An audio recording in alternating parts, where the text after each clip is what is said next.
Muy buenas noches a todos los teleamigos que nos están viendo a través de este canal Teleamiga Internacional. El día de hoy estamos acá los estudiantes, profesores y egresados de La Hora Jurídica, un grupo que pretende llevarle el conocimiento jurídico de los temas de la justicia a todas las personas de su casa.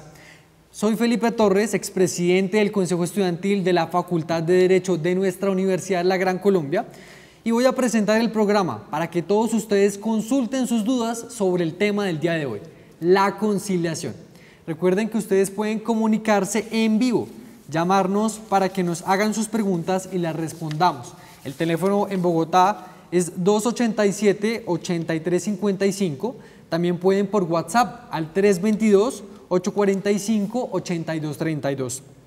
También línea gratuita nacional si se encuentran en cualquier parte del país al 018-115-116. Estamos también al aire a través del hashtag DebatesUGC y pueden seguirnos en nuestras redes Universidad La Gran Colombia y Canal Teleamiga a través de Facebook, Instagram y Twitter. Es un placer darle la bienvenida a este gran equipo que nos acompañará hoy a resolver todas sus dudas.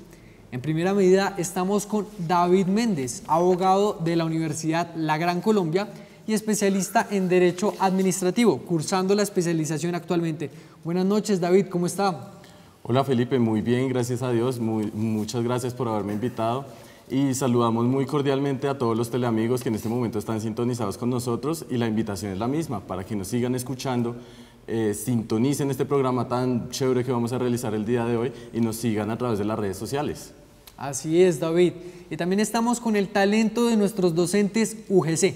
Estamos con el profesor Juan Manuel Retis, abogado de la Universidad Autónoma, especialista en Derecho Administrativo y Procesal de la Nacional y magíster en Derecho Administrativo del Externado. Buenas noches, profe Retis, ¿cómo está? Buenas noches, Felipe, gracias por invitarme. También buenas noches a todos los teleamigos. Es para mí un verdadero placer estar aquí con ustedes. Gracias, profe. Uno de los más queridos de la universidad. También estamos con Camila Zambrano, egresada de la Facultad de Derecho, actual estudiante del posgrado de especialización de familia de nuestra UGC. ¿Cómo estás, Camila? Hola, muy bien, y un saludo a todos los radioyentes también que nos escuchan a través de www.Amiga Internacional, que siempre nos escuchan todos los miércoles en La Hora Jurídica. Emocionada por empezar el programa de hoy y hablar sobre la conciliación en temas de familia. Muchas gracias, Camila. Y también estamos con Alejandra Osorio, egresada de nuestra Facultad de Derecho y actual judicante del IMPEC. ¿Cómo estás, Alejandra? Felipe, buenas noches a todos los que me acompañan hoy en la mesa y por supuesto a los que nos están viendo. Los invitamos a que se conecten, es un programa que les va a gustar mucho, estoy segura, y muchas gracias por la invitación, Felipe. Así es, y la invitación es a que todos ustedes se conecten en nuestras redes, recuerden llamarnos, preguntarnos en vivos. Aprovechen este gran equipo que está el día de hoy totalmente gratis para orientarlos, darles una breboca sobre el mundo del derecho. Y si ustedes tienen alguna duda de pronto sobre el tema del día de hoy o quieren más información, recuerden ir al Consultorio Jurídico y Centro de Conciliación de la Universidad La Gran Colombia, ubicados en la calle 12, número 855. Ahí estarán profesionales, estudiantes muy capacitados para atenderlos, desde las 8 de la mañana hasta las 6 de la tarde en jornada continua. Y yo sé que todos ustedes se preguntan dónde está el rector. Él está actualmente capacitándose para mejorar la UGC. Le extendemos un gran saludo y un cordial agradecimiento por esta invitación a permitir que el equipo de La Hora Jurídica y el talento de los estudiantes, profesores y egresados de nuestra UGC puedan llevar el conocimiento jurídico de una forma sencilla, pero muy importante a todas sus casas. Y es momento de empezar el programa, la conciliación, para saber qué es, cómo funciona, cuáles son sus beneficios. David, ¿qué es la conciliación? Bueno, Felipe, en primera medida tenemos que iniciar con que la conciliación es un mecanismo que se ha dispuesto por parte del Congreso de la República con el objetivo de solucionar las controversias judiciales de una manera anticipada. Pero mira que esto no limita el rango que tiene la conciliación, puesto que podemos diferenciarla tanto de manera extraprocesal, es decir, fuera de un proceso judicial, o judicial, que sería ya dentro de los trámites propios de una instancia judicial. Entonces, de esta manera denotamos que tiene muchos beneficios, tales como la descongestión judicial, la solución a través de mecanismos idóneos y de interrelación en las partes de problemas de índole jurídico, de trascendencia jurídica, y sobre todo ahorrarle a la gente tiempo y dinero que pueden estar invirtiendo en un proceso judicial y también en la asesoría de un abogado, porque pues nosotros sabemos, como profesionales que somos, debemos ser conscientes de que nuestros servicios también tienen un valor, también tienen un costo. Entonces tiene muchas facilidades este mecanismo, la conciliación, y pues la invitación también en primera medida es a que las personas la utilicen. Es un mecanismo realmente idóneo para este tipo de situaciones.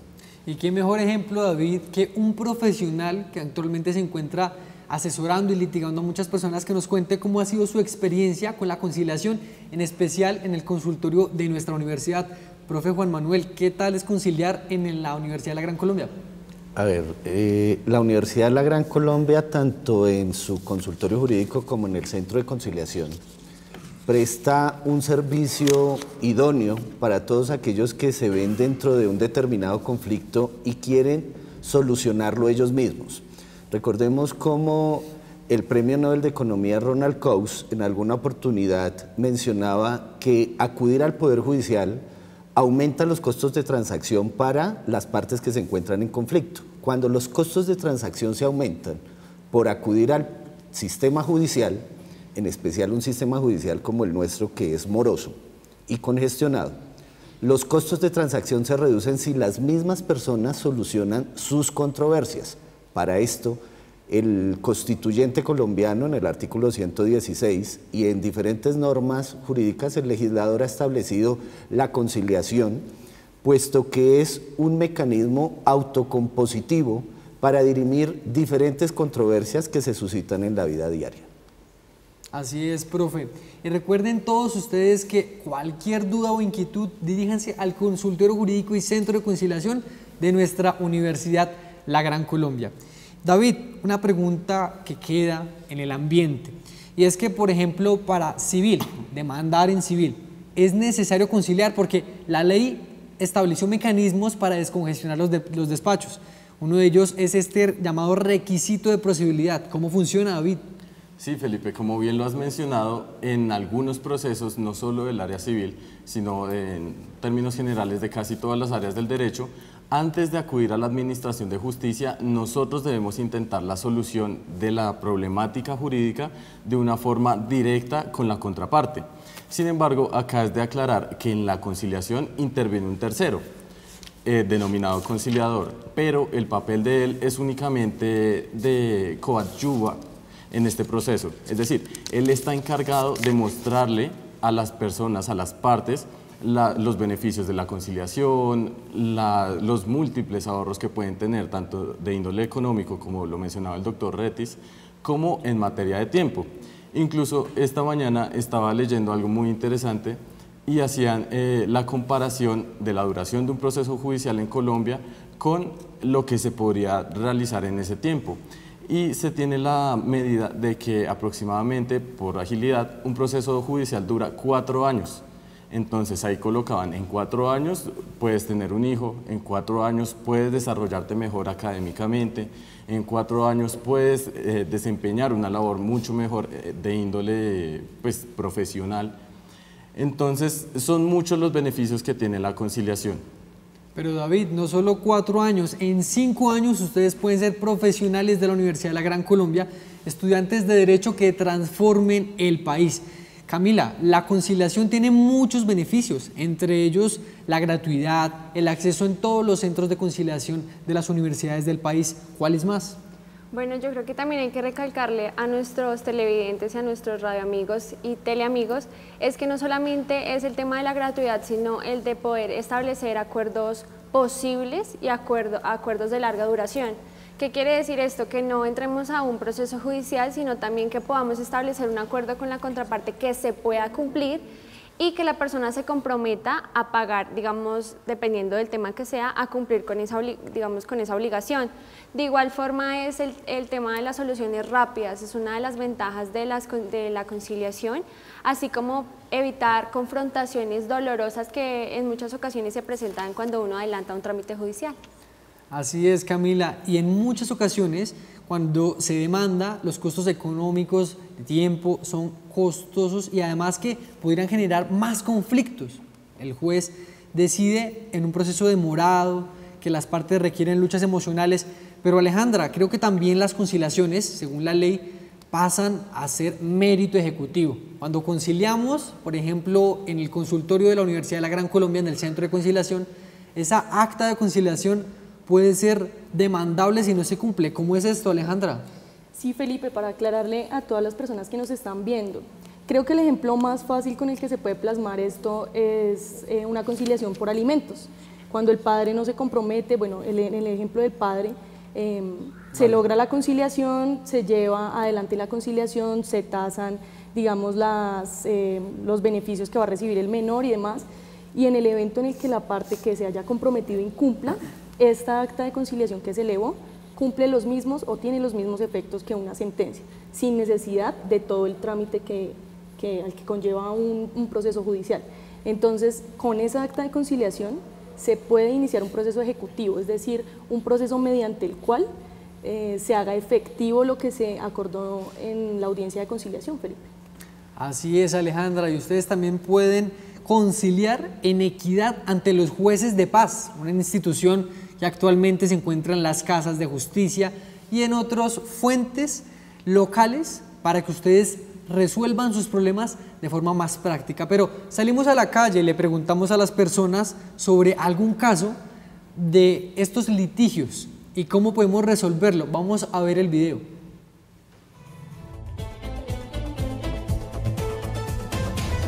Tengo una casa, en ella un apartamento arrendado hace más de un año a un señor con su familia. Siempre me ha incumplido con el tema de los pagos del arrendamiento, no quiere desocuparme el inmueble y ya lleva más de 3 meses que no me ha pagado ni servicios ni arrendamiento. Por favor, necesito que me ayuden, de verdad que estoy muy preocupada y quiero saber cómo puedo recuperar mi inmueble y sacar a ese señor de mi casa. Y así como la persona que nos acaba de preguntar, todos ustedes pueden llamarnos y hacernos sus preguntas en vivo. Recuerden que el hashtag en Facebook es DebatesUGC. Profe Juan Manuel, este tipo de casos es muy común en los despachos judiciales. ¿Qué le podemos responder a nuestra ciudadana preocupada? Claro, a ver, en principio la teleamiga nos informa que tiene un contrato de arrendamiento en el cual no le cancelan los cánones de arrendamiento. Lo que ella podría hacer es iniciar un proceso de restitución de inmueble arrendado, el cual no necesita, de conformidad con el artículo 384 del Código General del Proceso, agotar requisito de procedibilidad, es decir, intentar la conciliación previa o realizar la conciliación extrajudicial. No obstante, el artículo 69 de la Ley 446 de 1998 establece que se puede alcanzar una conciliación en materia de restitución de inmueble arrendado. Si no se respeta el acuerdo conciliatorio por parte del arrendatario, la arrendadora tiene que acercarse ante un juez, pero ya no para iniciar el proceso de restitución de inmueble arrendado, lo que tiene que es solicitarle al juez que practique la diligencia de lanzamiento para que le sea entregado el inmueble nuevamente a la arrendadora. Así es, profe Juan Manuel. Y este tipo de conflictos, recuerden que ustedes pueden ir al consultorio jurídico de la universidad para que estudiantes y profesores les lleven el caso. Si necesitan demandar, como la usuaria que acabamos de ver, pueden dirigirse a este consultorio jurídico. Recuerden que pueden llamarnos, háganos sus preguntas en vivo, acá con esta mesa tan profesional que tenemos el día de hoy. En Bogotá pueden llamarnos al 287-8355 y resolveremos sus preguntas en vivo. David, en este tema de la materia civil también tenemos que establecer, como lo dijimos anteriormente, pero hacer un poquito más de énfasis en que el juez puede rechazar la demanda si no tenemos la prueba de que intentamos conciliar. ¿Por qué ocurre esto? Pues mira, Felipe, esto se puede generar por varias razones. La principal, como lo hemos mencionado, es la congestión judicial. Actualmente es sabido que un juez de la República en Colombia está recibiendo y tiene conocimiento de más procesos judiciales de los que él materialmente puede resolver y cuyas respuestas sean acordes a derecho, porque tampoco entraríamos en el escenario en que los jueces empiecen a fallar de forma deliberada y con sentencias o con providencias que sean contrarias a derecho. Ellos tienen la obligación de garantizar nuestros derechos como ciudadanos que acudimos a la administración de justicia y en primera medida lo realizan con el objetivo de que las partes puedan resolver su conflicto. A veces, en muchas ocasiones se ha presentado que los problemas de índole judicial básicamente tienen su génesis en una falta de comunicación.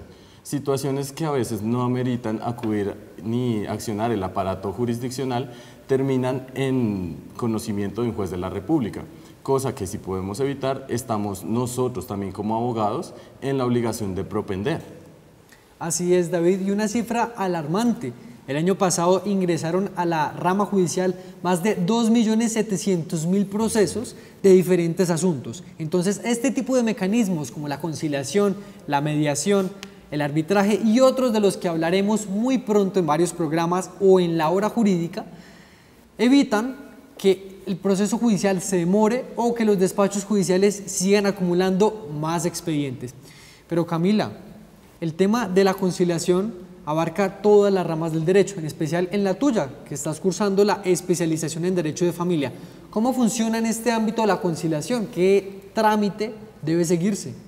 Bueno, como tal, el trámite para todos, para la conciliación, dependiendo de donde uno se acerque, digamos, uno se puede acercar o a los centros de conciliación de las universidades, en especial de la Universidad La Gran Colombia, ante los defensores de familia, ante las comisarías de familia.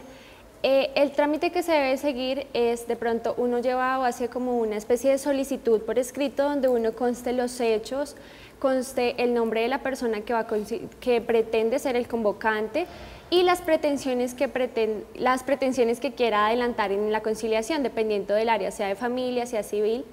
Ya en virtud de eso, lo que hace la institución, sea el centro de conciliación o el defensor, va a hacer, digamos, una constancia de si no se cumplen con los requisitos mínimos para entender qué es lo que se pretende hacer, rechazará mediante una constancia para que no se puede conciliar, o por el contrario se admitirá y se fijará una fecha para la audiencia para que se pueda conciliar respecto de lo que se está pidiendo. Básicamente ese es el trámite. Dentro de la conciliación, si por alguna razón una de las partes no asiste o no se llega a un acuerdo, la conciliación se declara fracasada y se levanta una constancia que sirve pues para, ya se entiende por agotado el requisito de procedibilidad del cual estábamos hablando. Por otra parte, si se llega a un acuerdo, ya en ese acuerdo tiene un efecto y es que hace tránsito a cosa juzgada y presta mérito ejecutivo, y esa acta nos sirve como constancia para adelantar el proceso si la persona llega a incumplir con sus obligaciones o con el acuerdo al que llegaron en la conciliación. Así es, Camila, y nos alegra que nuestros teleamigos ya tengan dudas porque nos está llamando Hernando Suárez desde Bogotá. Buenas noches, Hernando, ¿cómo está? Hola, buenas noches. ¿Cómo le ha ido? ¿Cuál es su duda jurídica, por favor? Muy amable. Bueno, yo me divorcié hace 14 años, obtuve la custodia de mi hijo, en consecuencia se le fijó una cuota de alimentos a la mamá. Esta cuota se hizo a través de una orden que dio el juez al pagador de la empresa donde ella trabaja para que mensualmente descontara una cantidad de dinero correspondiente a la cuota de alimentos que fijó ese juzgado. Pasaron 3 o 4 años, normal, y en una ocasión, hace como un año, fui al juzgado a retirar los títulos para cobrar las cuotas de los meses anteriores, y resulta que la empresa, encontré en el expediente que la empresa donde ella trabajaba fue liquidada por las super sociedades, y en consecuencia, a través de un memorial, el pagador le informó al juez que a partir de ese momento dejaba de consignar en el Banco Agrario las cuotas que había ordenado el juez, en razón a que ella ya no trabajaba allí.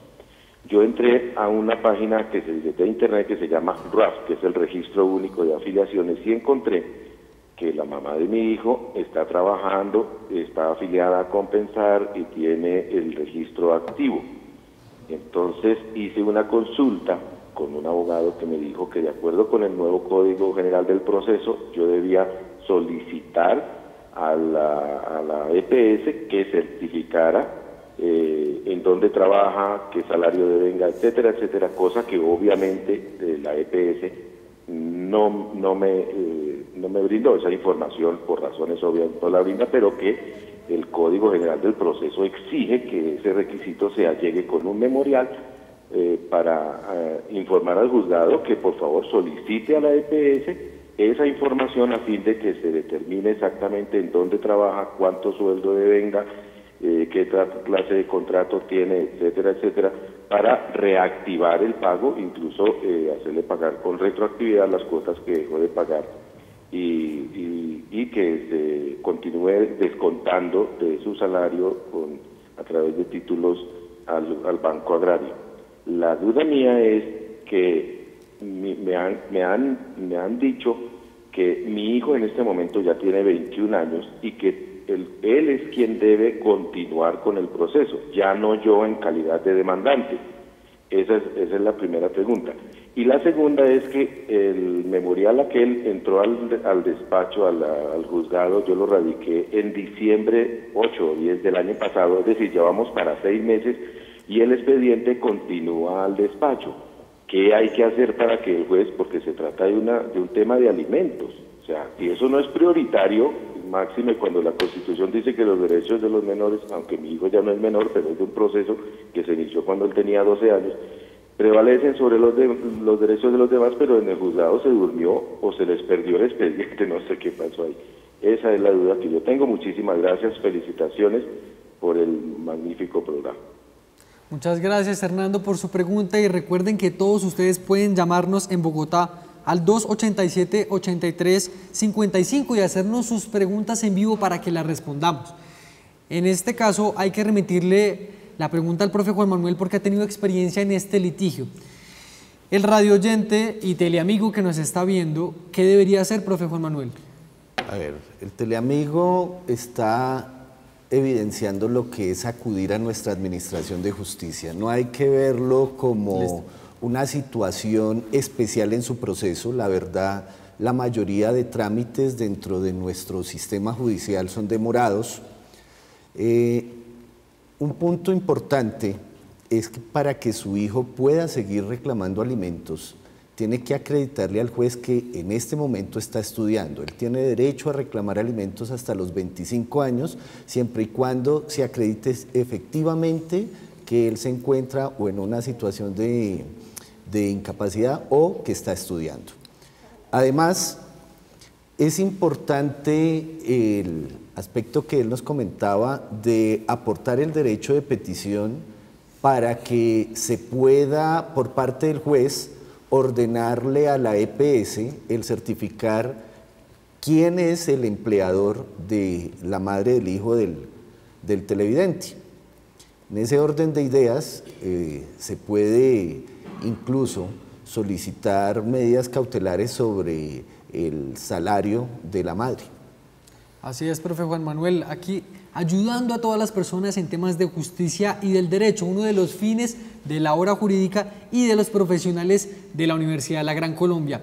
Camila quería hacer un comentario sobre la congestión judicial de la que nos hablaba Hernando. De pronto también uno de los mecanismos que utilizamos en muchos abogados o muchos especialistas es acudir a la vigilancia de la Procuraduría General de la Nación en estos aspectos de congestión judicial.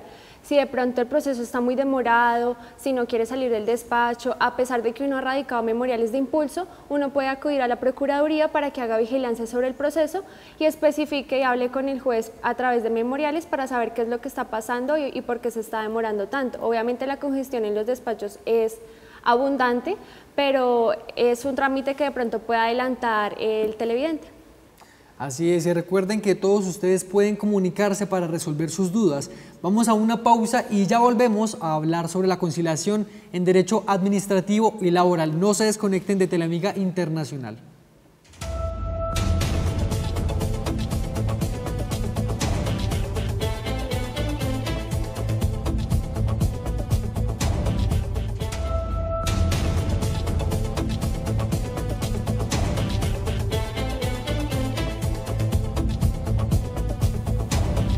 Queremos saludar también a nuestra sede de la Universidad de la Gran Colombia en Armenia. Y en el 2019 tendremos en Medellín, pero por lo pronto tendremos una llamada de Alirio desde Aguachica, Cesar. Buenas noches, Alirio, ¿cómo está? ¿Alirio? Bueno, Alirio y todos ustedes pueden comunicarse al teléfono 287-8355 en Bogotá, pero si están en cualquier parte del país, al 018-115-116. Buenas noches, Alirio. Alirio. Bueno, mientras vuelve Alirio a responder nuestra pregunta, hay que mencionar que el señor establece en la anterior pregunta desde Bogotá, Hernando, sobre quién podría demandar. En este caso hay que recordar que cuando ya es un mayor de edad, se demanda él. Él tiene la titularidad de la demanda. Buenas noches, señor Alirio. Desde Aguachica todavía no nos escuchan, pero ustedes pueden escucharnos a través de Radio Amiga Internacional, porque recuerden que este programa se transmite todos los martes a esta hora en vivo. Y también el grupo de la hora jurídica con grandes invitados, profesores y profesionales, está todos los miércoles a las 6 de la tarde. Alejandra, en este tema de la conciliación, el mundo laboral tiene unas restricciones, eso lo podemos conciliar ante el inspector del trabajo. ¿Qué más características tiene esta conciliación ante el mundo laboral, Alejandra? Así es, Felipe, me parece que la conciliación laboral es un tema muy especial y muy importante.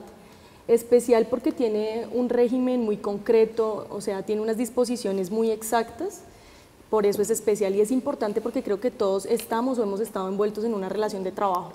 Muy seguramente las personas que nos escuchan tienen un empleador, alguna vez se les ha suscitado un inconveniente dentro del entorno laboral, y por eso es muy importante que sepan en qué eventos aplica la conciliación en esta materia. Bueno, Felipe, y para los televidentes, la conciliación en laboral es viable únicamente cuando se trata de derechos inciertos y discutibles. ¿Qué es eso de inciertos y discutibles? Son los derechos que no están muy claros, o para los que me puedo sentar con el empleador a dialogar y establecer ciertas circunstancias que aún no están bien esclarecidas. Entonces, no podemos, por el contrario, conciliar sobre derechos que son ciertos e indiscutibles, que son, por ejemplo, el salario, la seguridad social y las prestaciones sociales. Es decir, no se puede sentar a conciliar una persona con su empleador acerca de, ejemplo, el salario mínimo. Decirle el salario mínimo está rondando los 780.000 pesos y yo sentarme en una conciliación con él a decirle no, tasemos el salario mínimo en 750. Son derechos que son ciertos y que son indiscutibles, ya los tienes adquiridos y por eso no se puede conciliar sobre ellos. Adicionalmente, como tú lo mencionabas, las autoridades que están a cargo de la conciliación en materia laboral también son muy estrictas, son unas específicas que nos dice la norma, son especialmente los inspectores de trabajo. ¿Y por qué? Porque el trabajo tiene una protección especial desde la Constitución. El trabajo es un derecho fundamental según lo reglamenta el artículo 25 constitucional y eso lo reviste de especial protección y de especial importancia. Por eso el Estado debe ser garante del derecho al trabajo y debe rodearlo de garantías, debe entonces establecer que sean unas entidades en específico las que tengan la competencia para conciliar. Así es, y a todos nuestros radioyentes, si en su municipio no hay inspector del trabajo, pueden dirigirse al personero o al juez civil municipal o promiscuo municipal para que le resuelva el asunto. Profe Juan Manuel, para todos los trabajadores que nos están viendo, si les hacen firmar alguna conciliación relacionada con este tema, la ley entiende que no es válida, profe. Sí, a ver, en reiteradas ocasiones la Corte Constitucional se ha pronunciado, por ejemplo, en la sentencia C893 de 2001, en la sentencia C204 de 2003, en que la conciliación en materia laboral no se puede realizar ante notarios o ante conciliadores privados. También se le cercenó esa posibilidad al Ministerio Público, la conciliación precisamente para evitar la arbitrariedad y el atropello a los derechos ciertos e indiscutibles de los trabajadores. Ha señalado, como nos decía Alejandra, que solo se puede adelantar ante las autoridades administrativas del trabajo, es decir, ante los inspectores del trabajo. Adicionalmente, para que la conciliación en materia laboral prácticamente no desapareciera, puesto que no en todos los lugares se encuentran los inspectores del trabajo. O sea, en Bogotá o en las ciudades capitales tenemos la ventaja que sí tenemos acceso a estas autoridades. La Corte Suprema de Justicia, en sentencia del 16 de octubre de 2012 y en sentencia del 29 de enero de 2014, estableció que cuando se realice la conciliación en materia laboral ante un conciliador diferente a un juez o a la autoridad administrativa del trabajo, se le debe dar tránsito a cosa juzgada, puesto que debe entenderse como un contrato de transacción, ya que dicha figura es posible de conformidad con el artículo 15 del Código Sustantivo del Trabajo en materia laboral. Así es, profe. Recuerden todos ustedes, nuestros teleamigos, que las normas, las leyes y la jurisprudencia está en línea para que todos ustedes busquen a través de Google, por ejemplo, el Código Sustantivo del Trabajo y sepan cuáles son sus derechos y las obligaciones de sus empleadores. Tenemos una llamada de Luz Dari desde Manizales. Buenas noches, Luz Dari. Buenas noches, ¿cómo están? Bien, muchísimas gracias. Desde el Eje Cafetero, ¿cuál es tu pregunta, Luz Dari? Doctor, lo que pasa es que nosotros demandamos al papá de mi nieta y resulta que él renunció a los trabajos. Entonces la tía del muchacho se hizo cargo de pasarle a mi nieta una mensualidad. Le pasa 110.000 pesos, pero no le aumenta las cuotas. Igual la niña está estudiando y no corre con los gastos del estudio. ¿Qué se puede hacer? Por favor, qué pena. Vale, muchísimas gracias por tu pregunta. Recuerda que en la Universidad La Gran Colombia tiene una seccional en Armenia, si te puedes pasar la rodadita para que consultes con los abogados y estudiantes de la UGC. En este caso, debes recordar que las normas exigen que toda persona le provea alimentos a sus hijos y que mínimo, la ley considera, debe hacerlo con base a un salario mínimo. Pero profesor Juan Manuel Retis, ella habla del caso de que la custodia de su hijo lo tiene la tía y ella está estudiando. ¿Qué puede hacer en este caso? Sí, realmente nuestra legislación establece que, y la jurisprudencia ha sido reiterativa, esto es una presunción legal, que al menos un salario mínimo recibe la persona. Entonces podríamos establecer que la cuota que el padre actualmente le está brindando a la menor está muy por debajo de lo que realmente necesita esta menor para sufragar y lo que una persona que devenga un salario mínimo puede proporcionar, a menos que él acredite que tiene otras obligaciones del mismo nivel, es decir, que tiene más hijos.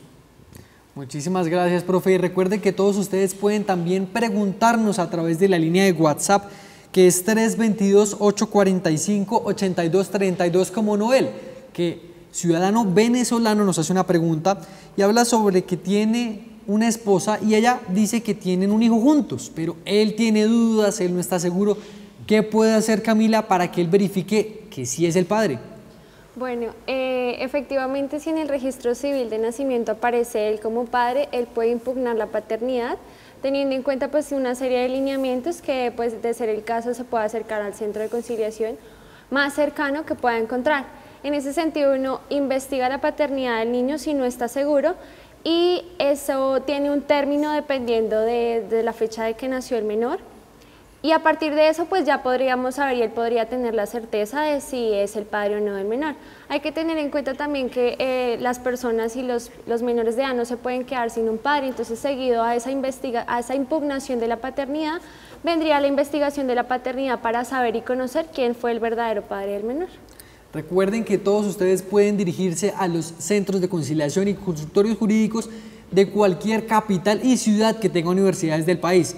Como por ejemplo, también nos llama John Jairo desde Puerto Boyacá. Buenas noches, John Jairo, ¿cómo está? Muy bien, doctor. Mucho gusto en comunicarle. Un saludo especial para todo su equipo. Muchas gracias y nos alegra tener su llamada. ¿Cuál es su pregunta, John Jairo?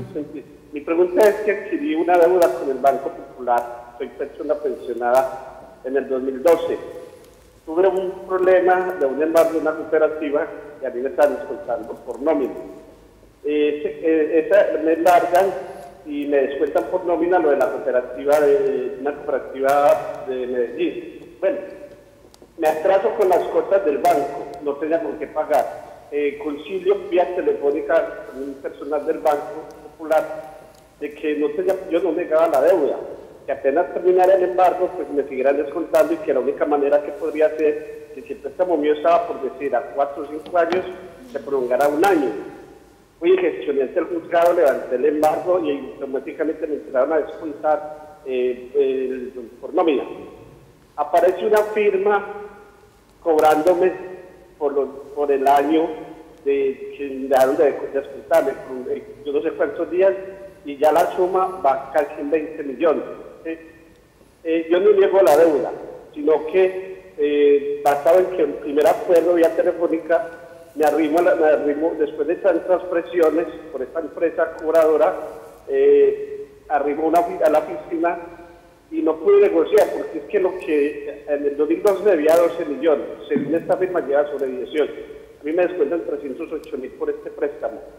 Y con esto no pago nunca, según ellos, no alcanzo a pagar ni la deuda del banco, ni a la empresa que me está descontando. Yo hice el contrato con el banco. Entonces, la Constitución es clara y es la carta magna para todos. Según esta entidad cobradora, sin sarcasmo, sin reconociendo mi falla, pues de eso se trata, acudo a ustedes. No alcanzo, lo que me descuentan los 308 son por intereses de abogado. ¿Qué debo ir a hacer? Muy amable. Muchísimas gracias, John Jairo, desde Puerto Boyacá, que nos hace su pregunta, aclarándole a él y a todos los teleamigos que la conciliación se realiza ante un conciliador habilitado por la ley. En este caso, él realizó un acuerdo de pago con la Casa de Cobranzas, que no se entiende como conciliación porque no estaba con una persona autorizada por la ley para conciliar. Pero, profe Juan Manuel, le remitimos estas preguntas porque sabemos que en el mundo del litigio muchísimos casos así se ven. ¿Qué podría hacer John Jairo? A ver, de pronto lo que se pudo haber realizado con la Casa de Cobranzas fue un contrato de transacción que él mismo tiene el alcance de una conciliación, es decir, hace tránsito a cosa juzgada, presta mérito ejecutivo, y si John Jairo incumplió este contrato de transacción, pues lógicamente se vería inmerso dentro de un proceso ejecutivo en su contra con el correspondiente embargo y secuestro de bienes.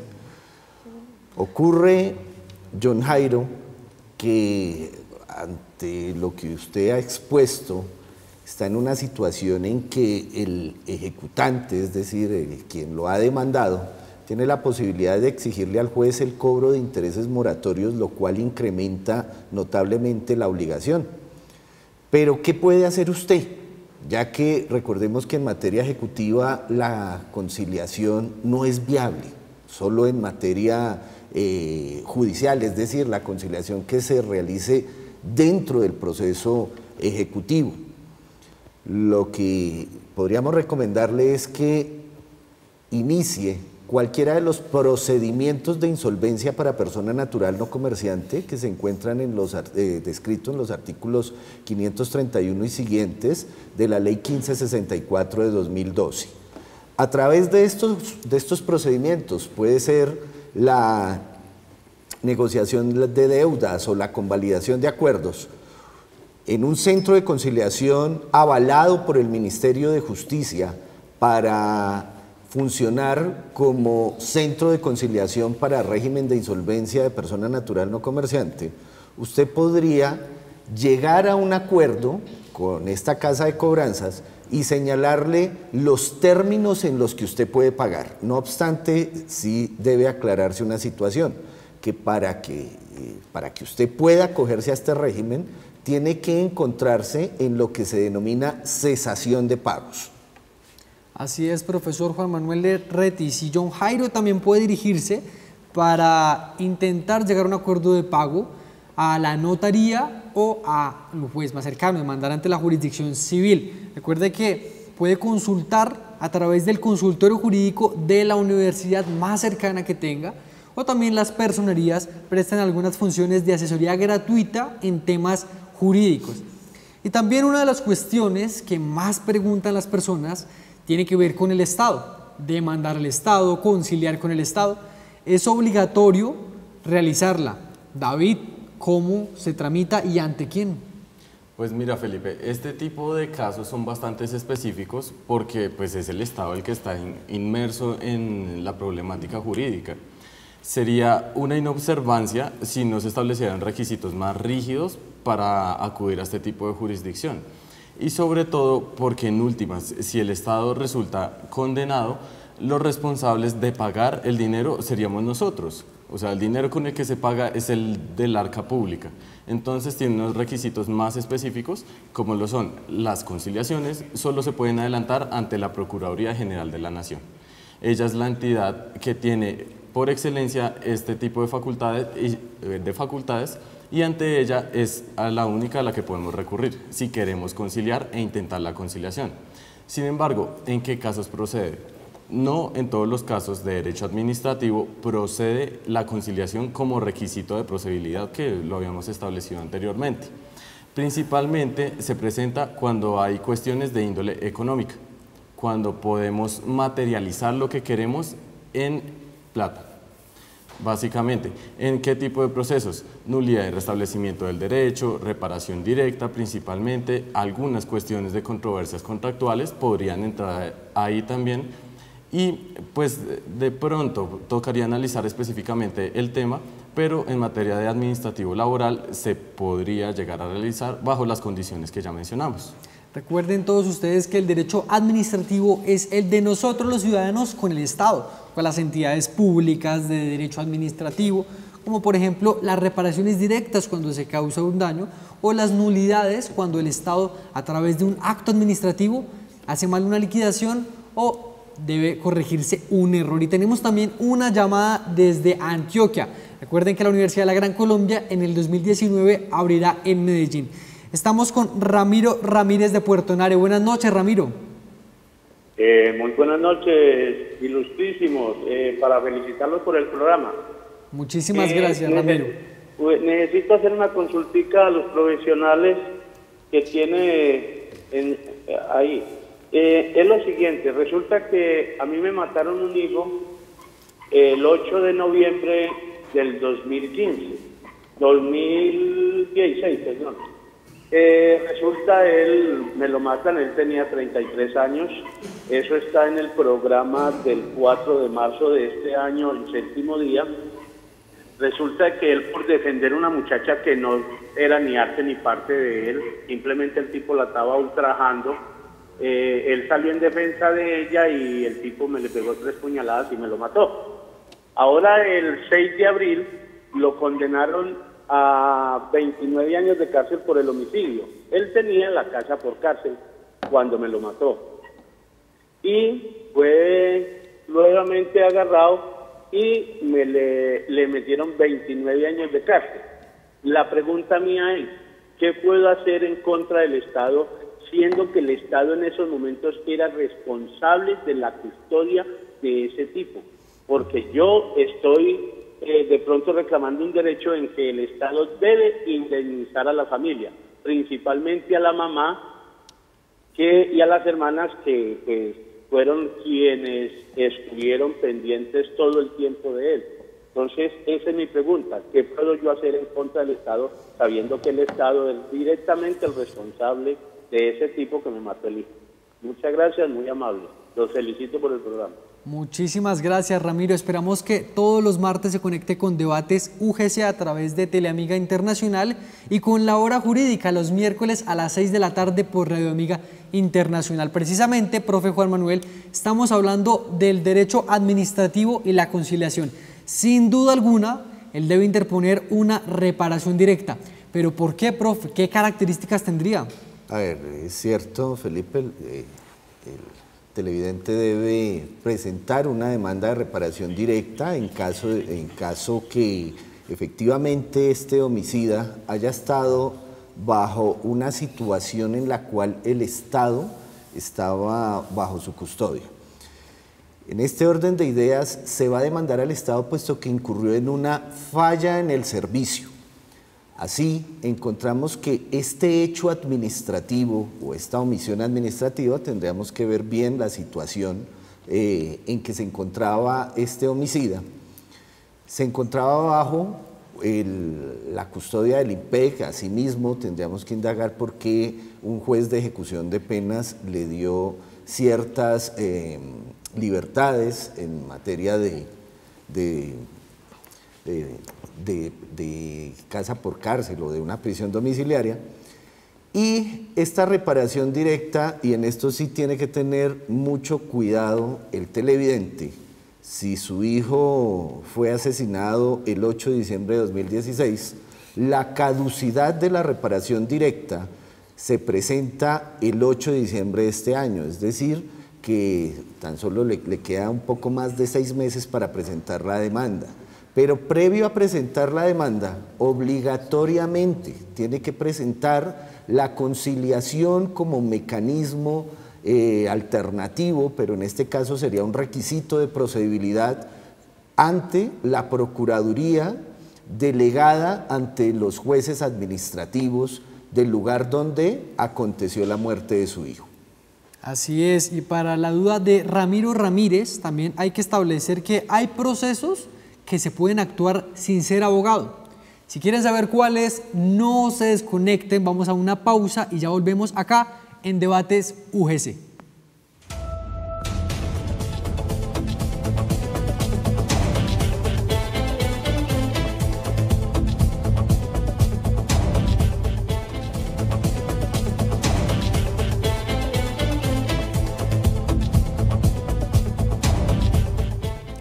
Y recuerden que estamos acá en Debates UGC, el equipo de la hora jurídica para resolver todas sus dudas.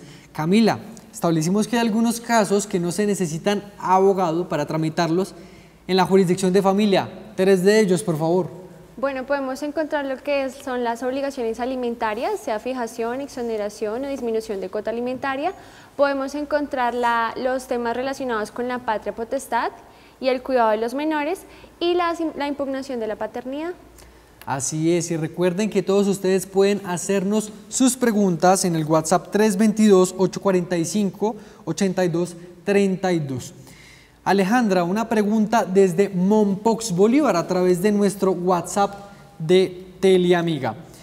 Yolanda nos cuenta que su esposo trabaja en una finca haciendo oficios varios. El dueño de la finca dice que no lo conoce y no lo contrató, no sabe quién es. El administrador lo buscó para intentar llegar a un acuerdo. Él se encontraba haciendo el desmonte de la finca y labores varias que logró que perdiera el 80% de su visión. Estamos ante un asunto de pérdida de la incapacidad laboral. ¿Qué debe hacer en este caso, Alejandra? Bueno, Felipe, y para la persona que nos remite su pregunta desde Mompox, cuando la pérdida de capacidad laboral es superior al 50%, se puede llegar a tener una pensión por invalidez. Entonces, el requisito esencial que nos puede llevar a tener una pensión por invalidez es superar ese porcentaje de pérdida de capacidad laboral. Tendríamos que ver la historia laboral del señor, saber si alguna vez ha cotizado, necesitaríamos un poco más de información acerca del tema de seguridad social, de si se le ha cotizado, hace cuánto cotiza, porque también se requiere un requisito adicional al 50% de la pérdida de capacidad laboral para obtener la pensión por invalidez, y es haber cotizado 50 semanas en los últimos 3 años anteriores a la ocurrencia del accidente que genere la pérdida de capacidad laboral, Felipe. Así es, y para todos nuestros teleamigos, no es necesario que ustedes firmen un contrato escrito para tener una relación laboral. Se necesitan solo 3 aspectos para que todos ustedes identifiquen en sus casas y sepan que están ante un contrato de trabajo. El primero de ellos es la subordinación, que alguien requiera que ustedes ejerzan las labores personales, que realicen labores de mantenimiento en este caso. También, en segunda medida, que tengan un horario de trabajo. De pronto este señor trabajaba desde la mañana hasta la noche, ya cumplía el requisito. Y en tercera medida, que deben un salario. Así sea un ingreso menor del salario mínimo, se entiende que es un contrato de trabajo. Pero, ¿qué más podría hacer el señor desde Mompox, David? Pues mira, Felipe, la verdad, por haberse configurado la relación laboral y no constar en un contrato de forma escrita, tendríamos que, lastimosamente, entrar a debatirlo con materia probatoria, es decir, constituir el contrato para que de esta manera empecemos a determinar las responsabilidades que, por ejemplo, tendría el patrono.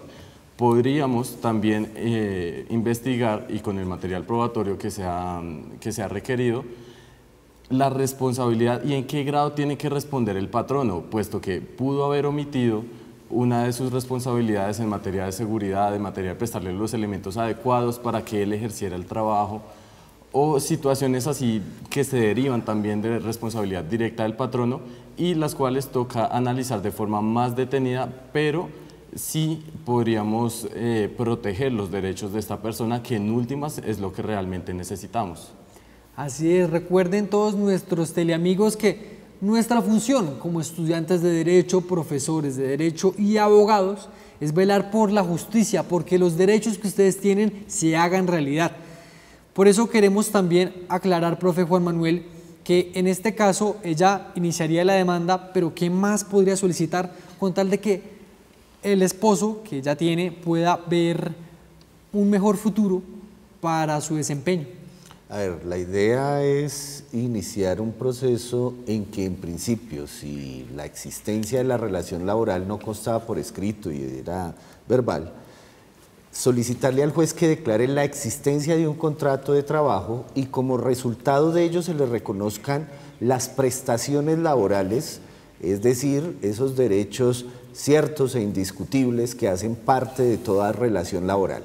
Asimismo, puede exigirle al empleador, a través del juez, que le cubra lo pertinente a los aportes a seguridad social, no solamente en materia de salud, sino también de pensión, para obtener posiblemente una reparación a esos derechos que se le han desconocido por parte del empleador.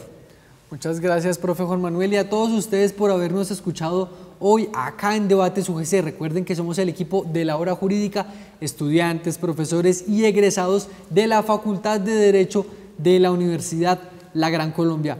David, en 30 segundos, muchas gracias por la asistencia y por la asesoría a todos nuestros teleamigos. Con mucho gusto, Felipe, y a todos nuestros teleamigos, para eso estamos acá. Los invitamos también a escuchar La Hora Jurídica y les doy un datico rápido e interesante. Dentro de unos días se van a realizar las elecciones presidenciales acá en Colombia. Entonces, en caso de que el candidato que ustedes no tienen como predilecto gane la elección presidencial y encuentre los motivos fundados, ustedes mismos pueden interponer la acción de nulidad electoral sin necesidad de un abogado. Entonces me parece que es bastante interesante y pertinente para la época prepresidencial que estamos viviendo. Así es, David, y la invitación es a que participen de la democracia. Este 27 de mayo voten. Recuerden que hay muchos beneficios para votar, pero el primero de ellos es aportarle al país. Muchísimas gracias, Alejandra, por asistir al día de hoy y asesorar a todos nuestros teleamigos. Gracias a ti, Felipe, por supuesto a todas las personas que nos sintonizaron hoy, y de nuevo la invitación grande para todos a que escuchen La Hora Jurídica. Estaremos tratando muchos más temas así tan interesantes como el que tratamos hoy. Muchas gracias también a los compañeros de mesa por este buen programa. Así es, Alejandra, esperamos ayudarlos cada vez más. Muchísimas gracias, Camila, por asistir al programa de hoy, recordando que eres estudiante de posgrado en la UGC. ¿Cómo te ha ido? Bien, recomiendo mucho los posgrados en la Universidad de la Gran Colombia. Son una facilidad para nosotros los que nos queremos graduar y para todas esas personas que quieran profundizar en determinada área. Y para que nos escuchen mañana, La Hora Jurídica es todos los miércoles por www.radio Amiga Internacional de 6 a 7 p.m. Así que escríbanos y sintonícenos mañana a las 6. Así es, recuerden que todos los miércoles estamos para resolver sus dudas. También nos pueden hacer sus preguntas en vivo, comentarios. También tenemos muy buena música en este programa. Muchísimas gracias al profe Juan Manuel Retis, uno de los más queridos de nuestra facultad. Y creemos que desde este momento le van a llegar muchísimas llamadas a su oficina, profe Retis y Torres, abogados consultores, porque se demuestra que en nuestra universidad hay excelentes profesores. Muchas gracias por la asistencia, profe. Gracias, Felipe, espero que no sea la última vez que me invites a cualquiera de tus dos programas, La Hora Jurídica o La Hora Jurídica. Hora Jurídica en radio y Hora Jurídica ahora en televisión, ¿cierto? También quiero invitar a los televidentes a que se acerquen a conocer los servicios del Centro de Conciliación y Arbitraje de la Universidad de la Gran Colombia, así como al consultorio jurídico de nuestra universidad. Gracias. Así es, profe. Y recuerden todos ustedes que esta es una iniciativa que nosotros hemos iniciado, pero que queremos que todos ustedes, nuestros estudiantes, abogados, egresados, la continúen y que este programa de la hora jurídica a través de televisión o radio se dure muchísimo tiempo y tenga mucho impacto en la universidad y en el mundo que las personas necesitan satisfacer sus problemas. Esperamos que haya sido de mucha utilidad para todos ustedes. Recuerden escuchar La Hora Jurídica todos los miércoles a las 6 de la tarde a través de radioamigainternacional.com y ver Debates UGC, el programa de la Universidad de la Gran Colombia. Que estén muy bien, muchísimas gracias por su atención, esperamos vernos en una próxima ocasión.